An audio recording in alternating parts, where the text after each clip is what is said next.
Good morning, everyone. I hope everyone is doing good and all of you can hear me. I'm very, very excited to have this conference at Kean University. This is Kean University's 4th annual Open Educational Resource Conference. It is such a pleasure to be here.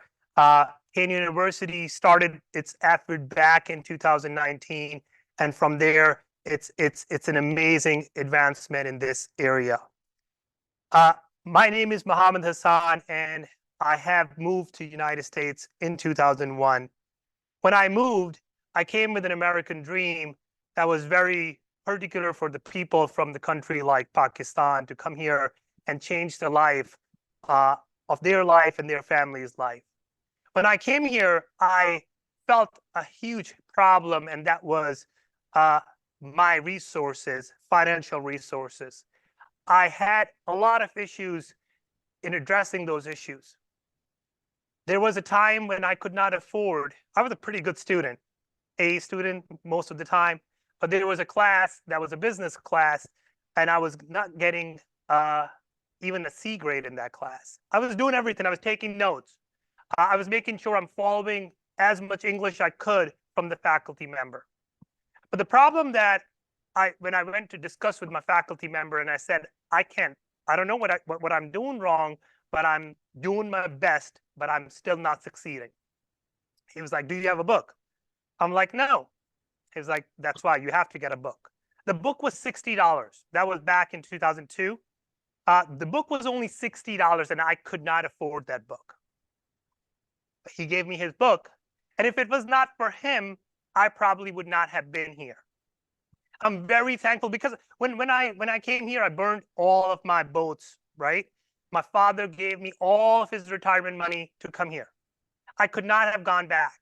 So for me, it was tragic moment if I would have failed, right? I could not have failed. Like it was failing my family. So I'm very thankful to the faculty member who gave me that book, who gave me access to the resource that I needed. Now today, I'm an executive director of Learning Commons.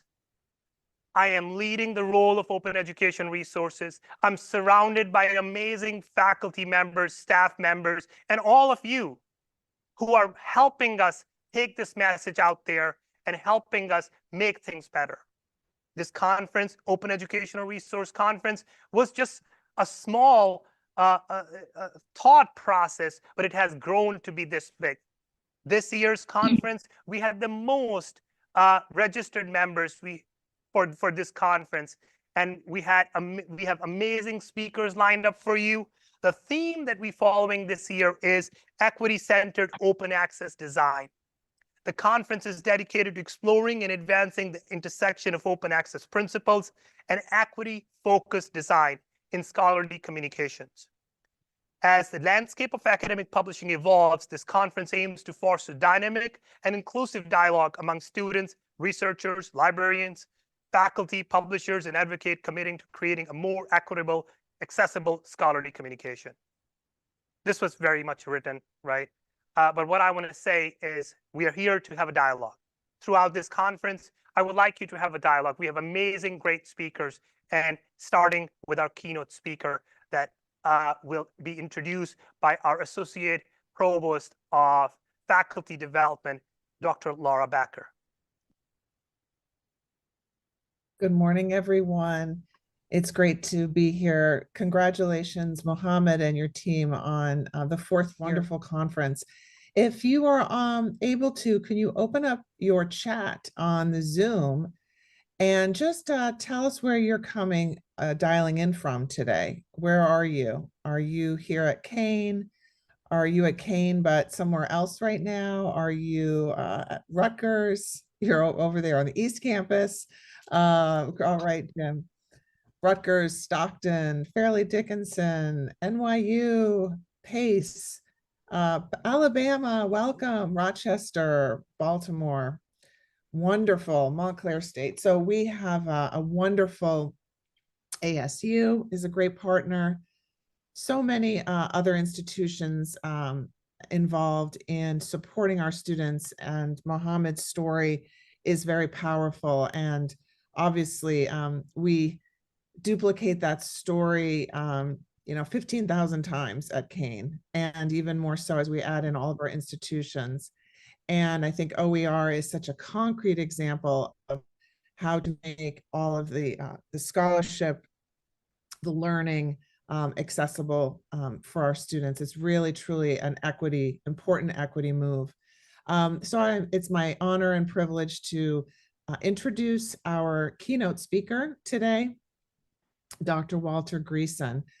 He is a distinguished historian specializing in Afrofuturism, Black speculative arts, and digital economies. As the DeWitt Wallace Professor in the Department of History at Macalester College, he has authored numerous academic articles, essays, and 18 books, including Suburban Erasure, that's an amazing title, and The Black Reparations Project. Dr. Greason's impactful work has been featured in outlets such as the Huffington Post, NPR, and The Atlantic. Dr. Greason is also a special consultant to the Institute for the Study of Global Racial Justice at Rutgers University in New Brunswick, New Jersey. We welcome you, Dr. Greason. And thank you so much for the welcome. This is a joy for me to be here at Kane University, back in my home state of New Jersey. The journey you all have been on for the last several years has been amazing and inspiring. This particular event, the Open Educational Resources Conference, and this theme on open access design have been the core of my work for more than 20 years. And so thank you for joining these important conversations that are happening around the world over the next 2 days. I extend my gratitude to all of the organizers, and as well to all of the people in the senior leadership here at Kane, especially my friend, President Lamont Repillette. My name is Walter Greason, and I'm an historian. Before I began this path in my life, however, I spent a decade learning how to code, learning how to build software, particularly educational games. The question of educational access in this setting has been the main point of all of that work. My family desegregated New Jersey schools as students, as teachers, as educational leaders throughout the 20th century. The mission of open educational resources reflects a deep and intergenerational commitment in my life, and I have never been more proud to be part of the work every one of you does every day. I am especially indebted to the library staff led by Angie Fulks at Macalester College in St. Paul, Minnesota. They have done so much work to expand open access to students and teachers around the world. They are engaged every day in supporting students and faculty in creating new open educational resources for a wide range of courses. But before I really get into my talk today, I must first honor two colleagues who have made all of the work I'm about to describe possible. First, I honor Angel David Nieves, a dear colleague at Northeastern University who passed away far too soon in December of 2023. If you haven't seen his work, please make a point to search for his research today. He has made the principles of open access the heart of digital humanities research over the last 20 years. Second, I honor Kurt Wagner, university librarian at Monmouth University. Kurt has basically revamped the entire system within the university over the last decade. He has been a champion for open educational resources for his entire career. His revolutionary approaches to this work, especially based in information science, deserve widespread study and emulation. Nieves and Wagner's respective works resonated deeply with my own commitment to open access. In 2013, shortly after I'd returned to New Jersey to teach economic history, I put together a free online resource titled The Engine of Creation. It's a collection of academic essays, work that basically decided how to take the ideas in the academy and apply them to real life situations. It focuses on education, history, politics, and economics, as well as critical media analysis. By 2018, over 4 billion users had accessed the materials in that resource, and it continues to be a huge piece of how I teach my classes. 2 years ago, when I first jumped at the opportunity to be a part of the OER conference, this work set the stage for me to present about the idea of combining text, images, and sound in OER contexts. How do we actually begin to explore these ideas to make an immersive educational experience for both students and teachers as they learn together?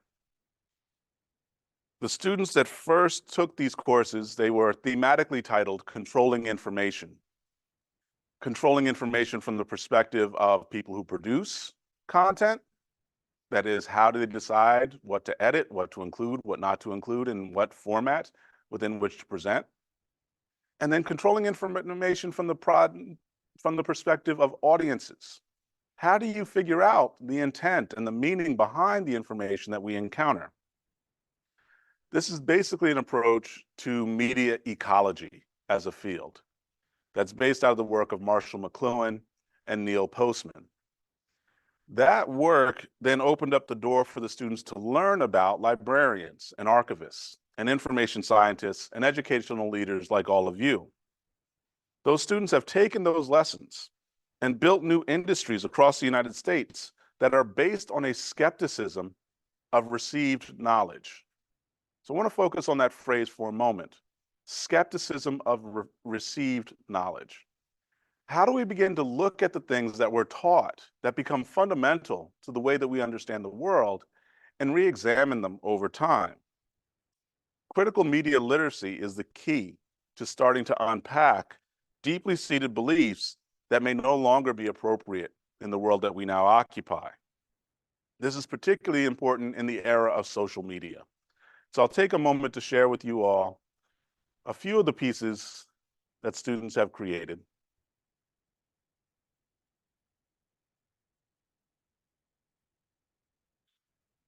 And so if you go to my website, walterdgrayson.com, you can access most of this material under the resources heading. There's a huge collection of ways of applying new technologies to accomplish these goals, but it's all rooted in the principles of information science that basically lets us look at what advertisers and influencers produce and then open that up in new ways to what we want to create now. What are the new circumstances that we must adapt to? I want to show 2 other examples based on the work that has come. So first at Macalester, the Wakanda syllabus was the core material that was used in the Marvel Studios production of both Black Panther and Wakanda Forever. And then the original versions of that work that came out in 2016 are hosted at Monmouth University, and I'll make reference to both of them in just a moment. These breakthroughs set the table for me to be able to write a book last year titled Ilmatic Consequences. It was a book that was unusual. It's organized like a musician's album instead of like a standard social science text. It blends together graphic art, legal studies, and spatial design studies.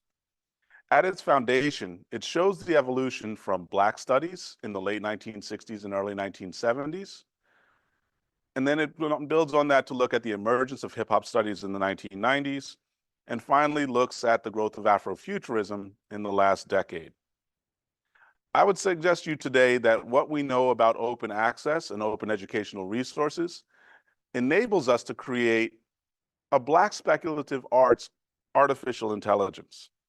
We can see these as a set of open educational resources to empower students from a wide variety of backgrounds around the world to take ownership of their education and to create the tools that they find most effective to learn on their own terms.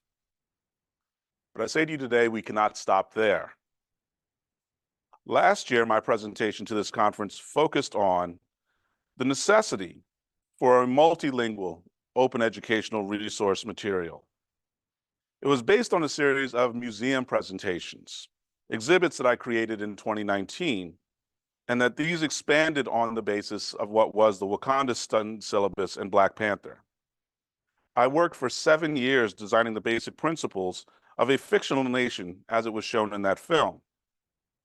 The evolution of the damage of the design in the films was followed by the guidance in the museum exhibits by creating a concept of fictional undersea nations featuring indigenous design elements, untouched by centuries of imperialism. In the film, it's called Talokan, led by the antagonist, Kukulkan or Namor. That same design became the foundation for what actually took place in reality in 2019, when a group of local activists used it to save and then restore the Timothy Thomas Fortune House in Red Bank, New Jersey. How do you look at a space that has fallen into disrepair and then actually apply the principles of critical media to reimagine what it can be and build a sustainable economic model to underwrite it? This is much of the same kind of work that is happening at Kean right now, that what the university used to be is not what it will be in 5 years or 10 years.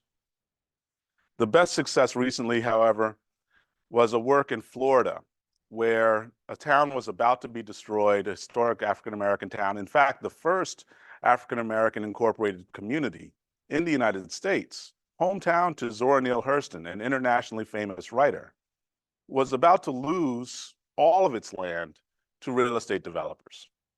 And due to a partnership that we trained and created with the Southern Poverty Law Center, we put a stop to that development. And as a result of the increase in the cultural capital in that community, we were able to secure a massive grant from both the county and the state to go forward and actually rebuild and revitalize this community that was about to disappear. But it goes further. That work in open access and giving knowledge and resources to people who did not have access to them previously has now been built into new federal policy, regulatory policy for the Department of Transportation, where President Joe Biden has just announced that over $3 billion is going to impact vulnerable communities that have been affected by interstate highway construction. In my backyard in St. Paul, Minnesota, this community most affected is the Rondo neighborhood, a middle-class Black community very much like what you would have seen as Black Wall Street in Tulsa, Oklahoma. Over the next decade, that investment in Rondo is going to restore the business corridor that was taken away by the Interstate 94 back in the 1960s. And it's not just for Rondo. This is also going to happen in South Minneapolis. This is also going to happen in Missouri. This will happen in Alabama and Mississippi and Virginia. Thousands of communities across the United States will benefit from this model of increasing access to resources, knowledge, and capital so that people can restore and rebuild what was destroyed by segregation and discrimination. These projects in the aggregate are miraculous. They are transforming the country towards justice and equity for all people. But we cannot stop there. We must move forward and say, how do we do this work in the Caribbean? How do we do this work in Central America? How do we do this work in South America? They push us to reimagine the possibilities of what can come next. At Rutgers University in Camden last summer, in July of 2023, Chancellor Antonio Tillis hosted the Afro-Latin American Research Association, ALARA, A-L-A-R-A. At that meeting, they began to facilitate exactly this work of taking what we have done with restorative practices in the United States and using open access design to bring those principles to other countries that have been devastated by economic extraction. Right here at this event, for all of us in this room, in the next 6 months, we can create an ALARA OER library just on what we know and what's available in the conference presentations over the next 2 days. Again, I say we cannot stop there. That's an easy goal that we can immediately implement. What I suggest that we move towards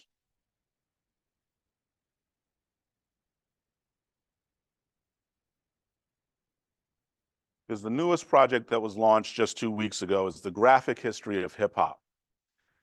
This is shaped by a partnership with the New York City Department of Education. It's grown very rapidly in the last year to include over 50,000 educators nationwide. And I'm here at the conference today at Kean University because this place has become an international leader in the use of open educational resources. The New York City graphic novel printed 100,000 copies as a free resource for every school in the city.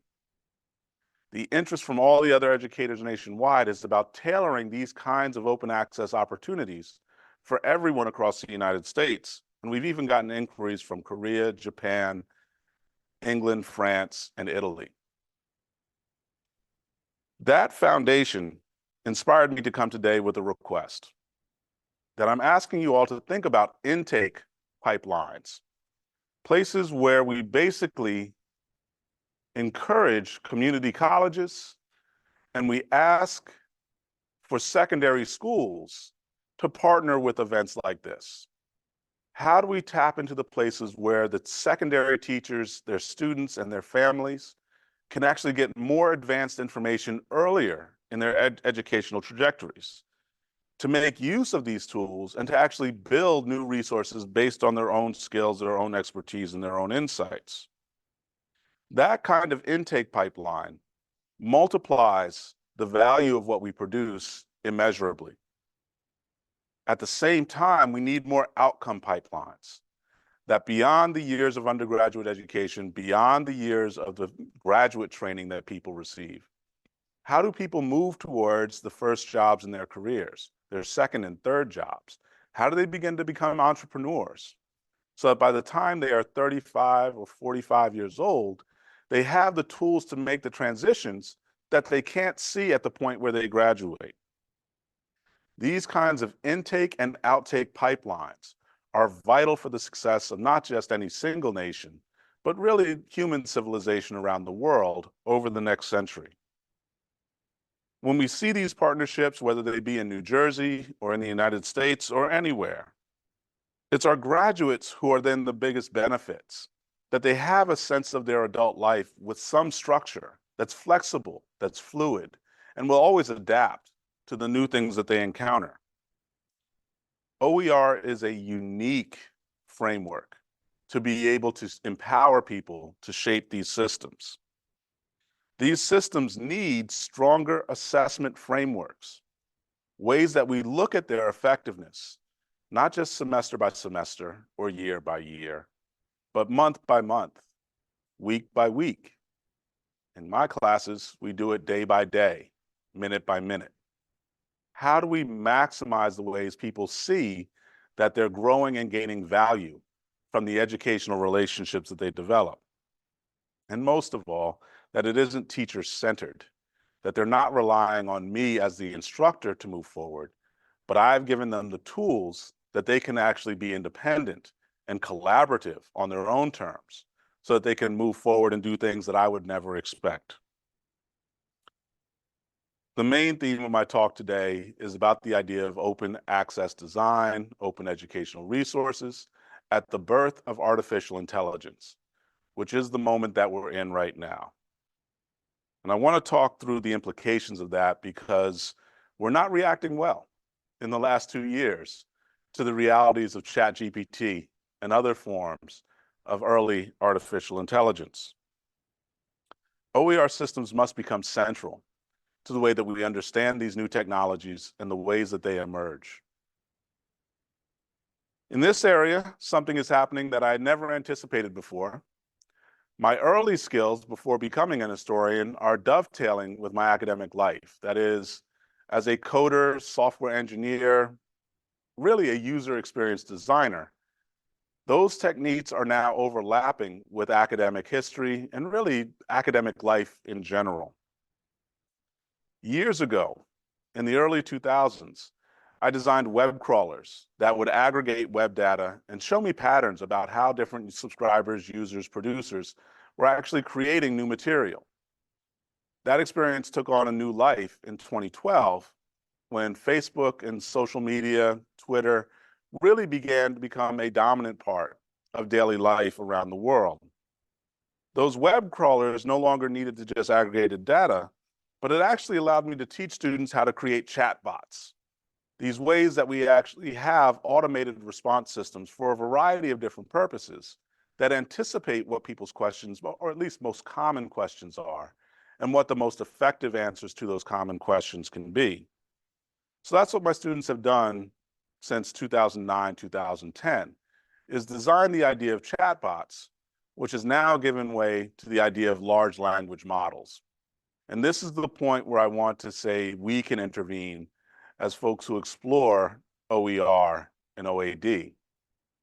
When we see the emergence of the several hundred now really effective, very rapid, and very efficient LLMs, large language models, those chatbots are still the core of what they're based on. They're aggregating huge amounts of data, billions of pages and of content, processing over a billion different kinds of responses and interaction virtually every second. It's almost inconceivable when you come out of a 20th century frame to see the capacity of these technologies. But if you go on Reddit into their open access AI system, you see that these different kinds of models can actually work fairly well. But like ChatGPT, there are really hard limits that exist, and they do evolve, but they don't evolve as quickly as the underlying system. And that's where my main critique is today with what we can do as OER experts and explorers. How do we actually go into the spaces like Reddit and understand the way that the data is being aggregated, but also critique the limitations about what it's not able to do?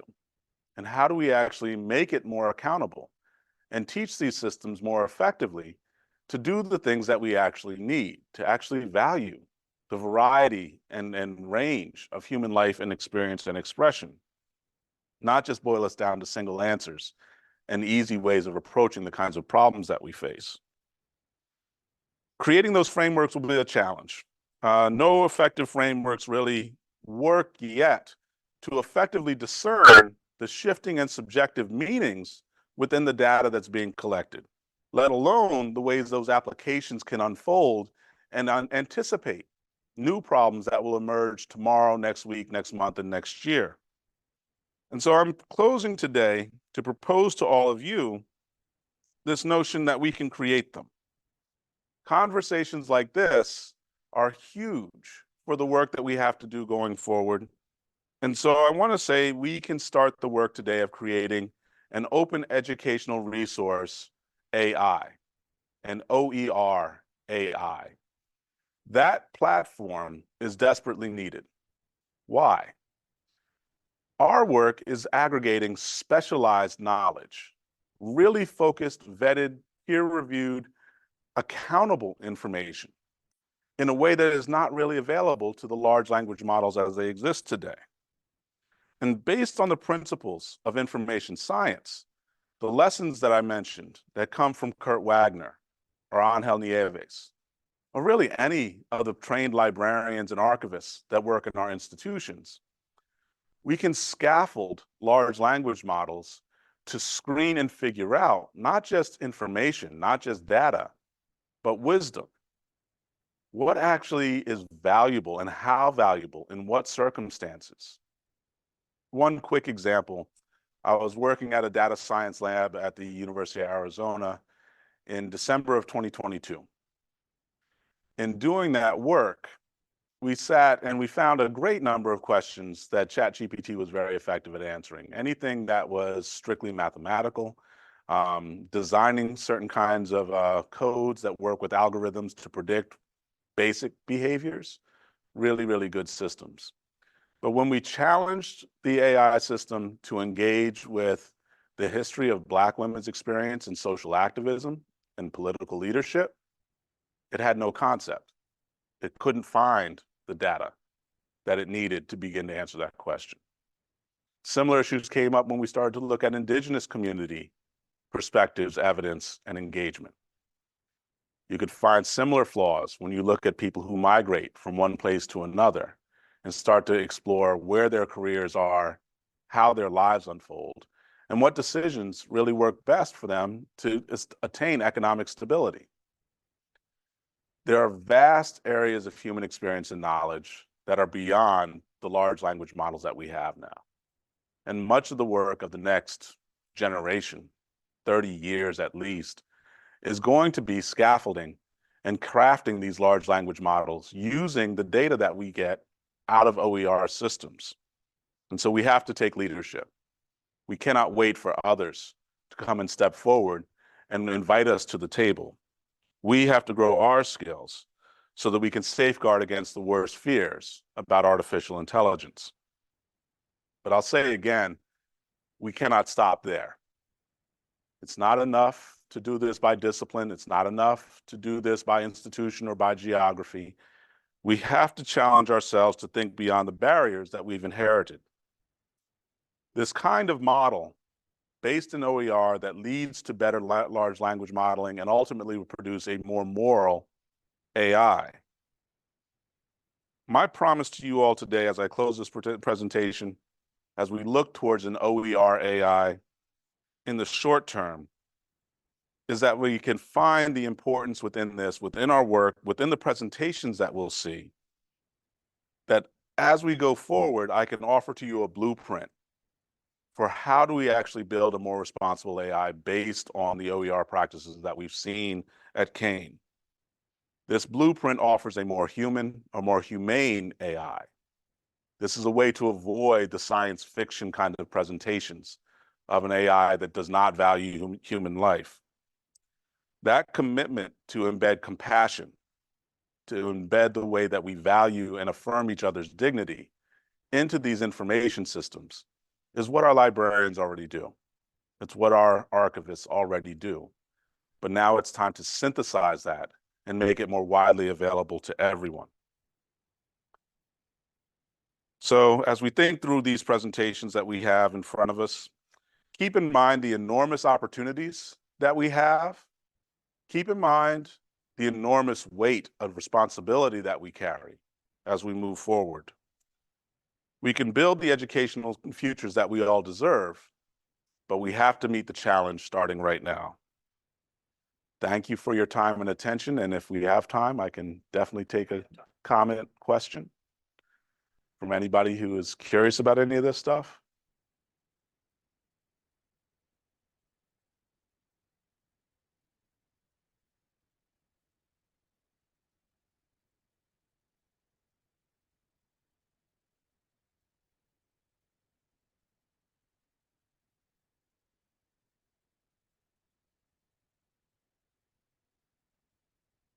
Appreciate it. I can actually share something valuable for folks. If you didn't get all the content, the core of this talk is available online. And my archive is, I misspelled that. Put that in. Yeah. So this is the question. What is the potential next step? Next step, well, we're engaged in it right now, is the meeting with all the people in the sessions that will follow today. And so that's one. And you do, hopefully we'll have others check these recordings, transcribe them. I know the Otter AI system with Google can be pretty good about getting accurate transcription. And so beyond what we do today, I would say choose one or two people that are relatively close to where you're at in your work based on what you learn. And then find a way to build with them something relatively simple. It could be a web crawler, it could be a chat bot, but something that actually aggregates the data that you've already produced in an OER or OAD context, and just test it. Test it for, the second half of this year, from June to December. That aggregated effect will create a tool that actually is much more responsible than any of the stuff that you'll find on Reddit right now.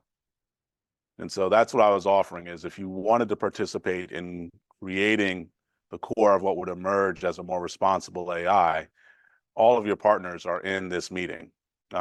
It's a way of staying in connection with each other and sharing and building on tools that are publicly available that you don't have to pay for. It's just a question of taking a day or two to learn to use them. Question is, how do we bring this to the P12 space? Oh, my favorite. So I spent almost 2 decades in P12 before moving into higher ed formally in 2004. And that work remains the core. I wish I could require every college professor to spend a decade teaching in P12 because it would dramatically enrich what we do in higher ed.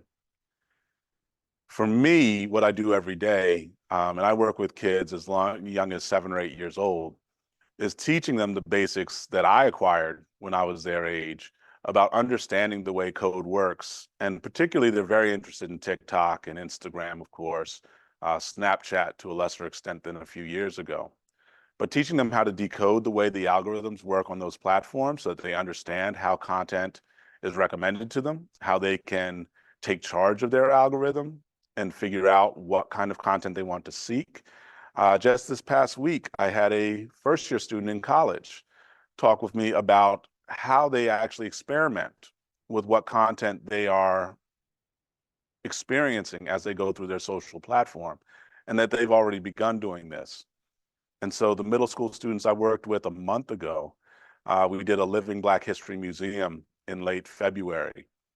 Just the experience of doing the small research project that leads to an oral presentation where they stand up in front of their peers and talk about what they've learned. But that's all digitized through both Instagram and TikTok, where they get to share their videos and talk about with public audiences the knowledge that's not publicly available that they were able to dig out and find using much more traditional tools. And so engaging at the minimum, I would say starting in upper elementary, 4th, 5th, and 6th grade, because students are already curious, they're already seeking out these tools. I would say especially YouTube at that age. Students are already engaging with it as much as they're engaging with their parents, sometimes even more. But having them learn how to be thoughtful about their digital encounters and their digital presence, that's vital. And you see folks struggling with, Congress trying to find ways to regulate TikTok, debates around the emergence of AI. You don't have to get into the heavy adult conversation. Just get them to share a little bit about what makes them laugh, what makes them kind of find a story. Why do they like certain kitten or dog videos? Those questions on their terms that are really not part of how most of us grew up. Those are the ways you start to open the door for them to actually gain the skills that they need going forward into middle school and high school.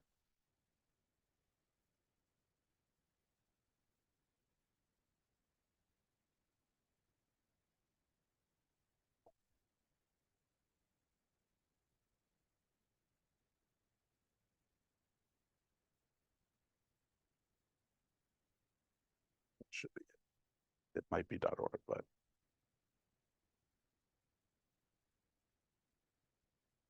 there it goes. So yeah, for anybody who wants to take a look. How can we help public school leaders understand this need? So I'm very happy to say I've had a long-standing partnership with the New Jersey School Boards Association.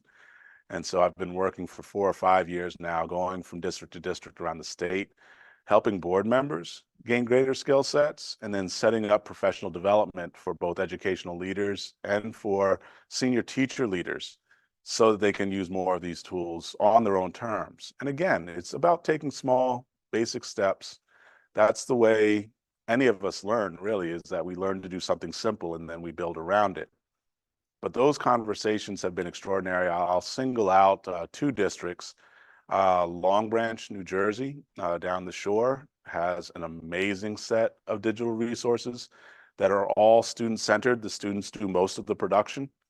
I'd say they specialize on sound and music designs that they create. They co-create with other students under teacher leader supervision. But also the folks in Cherry Hill. Cherry Hill's done some brilliant work in the last 2 or 3 years in having students take leadership in their educational experience. I'd say largely in the late middle to early high school years. But again, what they've done, they're adaptable systems. There are ways that we can use those reaching down into elementary classrooms as well. Question from Dina. I'm excited about your suggestion. Are you open to be on our team to explore this? Of course, of course. That's the entire work. I've spent the last month traveling around the country, sharing whatever I can lay my hands on to help everybody take this leap. This is a great leap. When I've tried to explain it theoretically to people, it's very much like when we get the printing press as a civilization 500 years ago, that the idea that writing, literacy, reading skills could be more widespread, and the kinds of social consequences that would unfold from that would take place over centuries. We're in a very similar moment right now. We're at the very beginning of a long and profound transformation of human experience. And so approaching it like that allows us to both maintain our humility and kind of say that we don't have to have all the answers right now, but that we're careful and thoughtful about the steps that we take and don't rush into something that might be counterproductive or even destructive over time. That kind of orientation to realize how rapidly the world is changing around us and how to slow down and just be a part of it.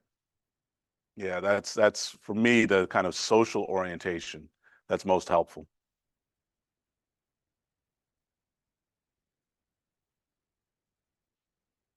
I have a question for you. Yes, So when we please. talk about inclusive design practice, so what do you think, how can a faculty member who have already designed the course actually bring it to their class?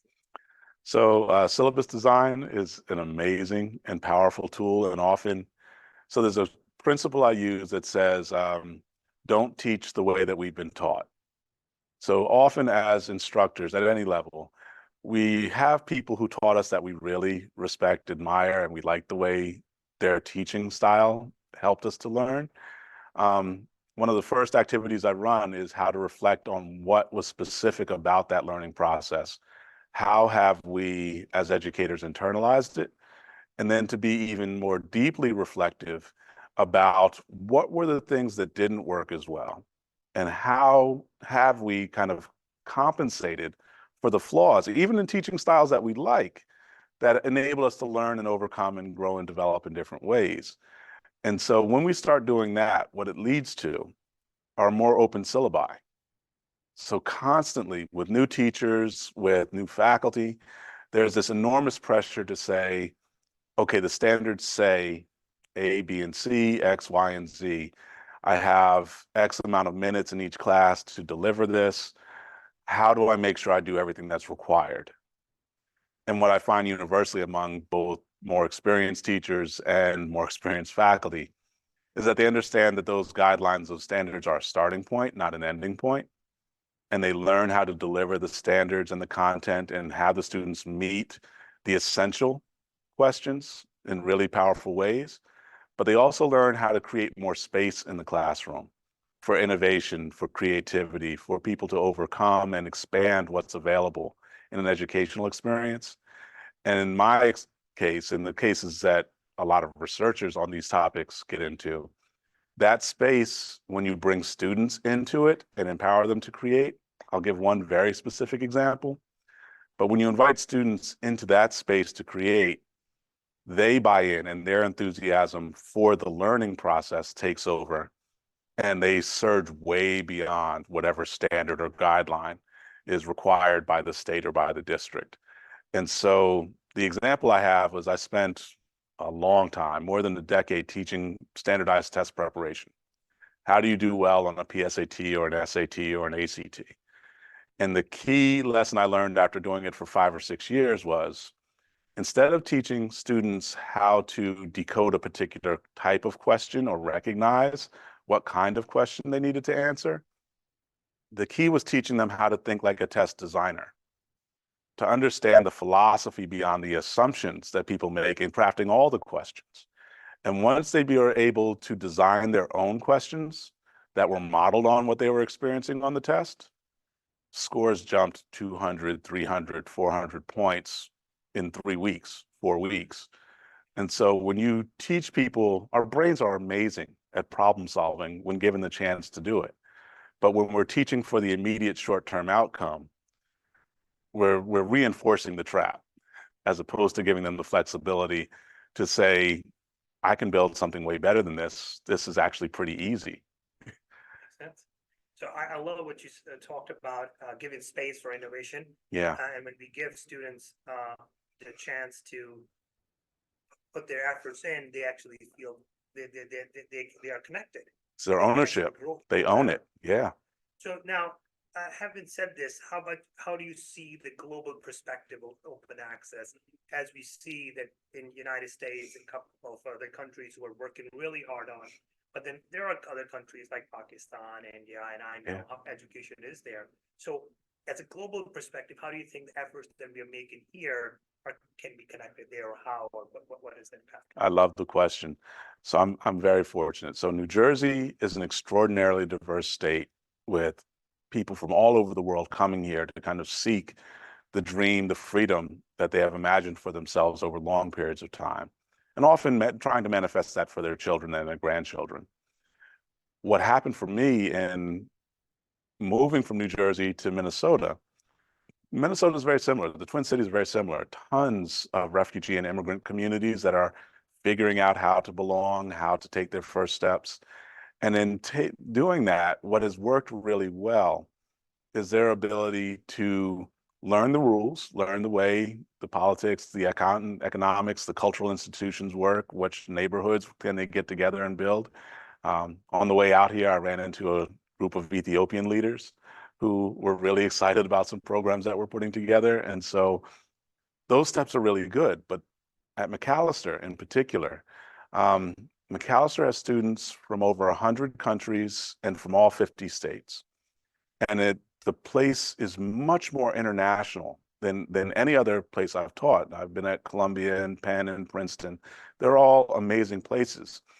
But the size of Macalester with 2,000 students and a kind of community that has no dominant culture and hasn't for 30 years, they're taking these lessons into international context very aggressively. Like students go every time they have a free weekend, they're traveling to Morocco or to Tokyo. And the way that I've been able to connect most with them on the ways that our systems evolve here in the US is by talking about it at kind of a city level. And so it's not talking about whole systems of national education change, but what is necessary in a city like Mumbai. As it changes, as it grows, it becomes more different demographically. Guangzhou in southern China, similar kind of city.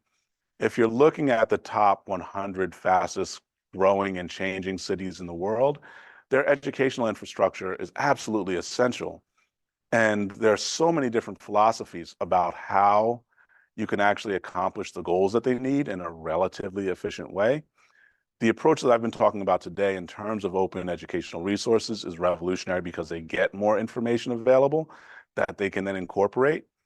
But also there's not as much of this radical intervention to place students at the center of deciding what's valuable, and particularly the methodologies that they get to choose about how they solve problems. Those are the things that we need in the 21st century, is to place students globally at the center of their learning experience. And then those of us as experts, as instructional leaders, can lean into our strength as models for what's possible. And at least in the cases that I've studied with the educators I've worked with, when we let ourselves get out of the way, the students carry us away like a wave, like we're just swept along, and we reach new heights as they reach new heights. I really like what you said. I think I'm gonna be working with you in near future. I'll keep bothering I love you it. because I think I love it. This is taking us to a new level. We have a question from audience. Sabia, please unmute yourself now and speak. Hi, this is Sabiha, and I'm a Kane University student from cohort 16, and I've been invited by my Kane teacher for this meeting. So my question is regarding the quality and reliability of this OER resource, because sometimes you see that it's going to be a big challenge, because sometimes you see that the resource is not accurate and resource is not relevant. So how this challenge and a barrier is going to be tackled through the quality assurance, or through, like, how this is going to be handled? Because if I'm going to access this resource, my first concern would be the information I'm getting is reliable. Whatever, Yes. because because if I want to save my time, so my other concern is, okay, whatever knowledge I'm getting, it's reliable. So how this resource is going to place a check liability and its relative relevance? Thank Great you. question. Thank you. So that's exactly why I lean on information science, is that we have over a century now of reliable research methodology to test the reliability and relevance of the work that comes through the way modern library systems work. And we really underestimate. There was a moment maybe 20 years ago, the first really big internet boom, as Amazon got big selling books. They're like, oh, well, we don't need bookstores anymore. We don't need libraries anymore. And it was a fundamental misunderstanding of what libraries and archives do for us as a civilization. It's not that they just store and make information accessible, but they actually do the work that you're talking about. And so the proposal that I'm forwarding here today is that we can actually shape various kinds of large language models based on librarians and archivists' best practices, of which we have tons of data about it. And it literally organizes the best information to be accessed in the most efficient ways. That's the core of what that professional field does. And so because we think of librarians just as folks who kind of check books out for us and, oh, we don't need to have physical books anymore, we miss the intellectual and social process that librarians do when they're not interacting with their public or with their borrowers, that they're actually making the entire body of human knowledge available to everybody, that books that you can't find in London, you can get within a day or two because it'll be sent from Pakistan. And so learning more about information science as we structure the digital tools that we create, I've been pushing for it for 5 years, but that's still the biggest challenge beyond our kind of individual partnerships, is a structural commitment to revitalize how we understand the body of information and meet exactly the question that you're asking, that we make the best information for every circumstance rapidly available. I taught my students a couple of weeks ago that Google has essentially monopolized the market for search. But the problem with Google is that they're largely relying on a financial model to prioritize which answers they provide for you. And we need a much more non-market driven model for search that I would call sort. There has to be a digital sorting process that is nonpartisan, that is not driven by profit motive, that basically does what we do as OER experts in providing high quality information in our particular subject areas, but to do it over every area of knowledge. And that's literally the core of the blueprint I designed in the last couple of weeks, is how do you do it for everything knowable and then meet the goal that you're putting on the table in front of us, that for someone looking for info, they get the best info possible immediately. And it's done in such a way that they can make immediate use of it as well. We solve that, we've taken a giant leap forward. Very great answers. One last question from me. And before I ask the question, if there's a question from the audience, please ask now. All right, so I will ask. So as you know, that there has been, a lot of policies changes and all, and people have been asking for policy changes. What are the policy changes that you think that we need? nationally in the United States and globally, as you see that there is since 2017, we haven't seen a big move in policy internationally. Yeah, so I think a lot about the debates between the European Union and the U.S. on different policies, and certainly, China, Russia, North Korea, Iran have very different models for how they understand information distribution and access. And so I do think there needs to be a series of global summits. I don't think this is a problem that can just be handled within one nation's context. The United States might be able to take leadership. We've seen California at the state level attempt to take a step forward. But there really needs to be kind of a dedicated set of conversations, probably over 2 or 3 years, to then produce recommendations for standards for more restrictive systems where you worry about what access people get, and much more open systems where you want people to vet and find the best information.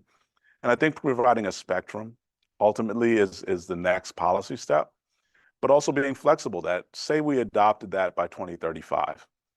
What we need in 2035 in adopting that will almost certainly be obsolete within 2 or 3 years. And so there has to be a cycling assessment process at each level of the spectrum for going back and revisiting and making updates in a way that makes people feel safer and respected and more trusting of the way the information is available. And I think we can do that, but it's not a short-term process. Conversations like what we do here today and tomorrow, that's a move towards that. And if we can get our leaders in Trenton to listen, I think that's a step forward for the state.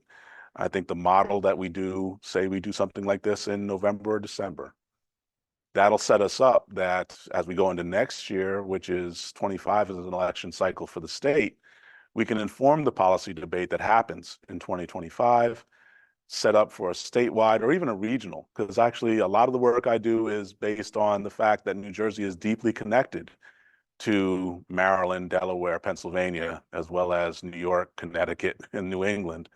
And so if there was a regional kind of agreement that we could develop, those are steps that will lead us towards a larger set of standards across the world that people can agree on. Very nice. Thank you so much. We have reached our time. And I want to say thank you to Dr. Grayson. It was a pleasure having you here. So thankful for you. Thank you to everyone for being a part of the meeting today. And the fun fact is this is the largest number for over last 4 years. So thank you to you. Thanks to everyone, and congratulations to everyone, because you guys are making this happen. Yes. Let's continue this conversation. And now, thank you so much. Joy.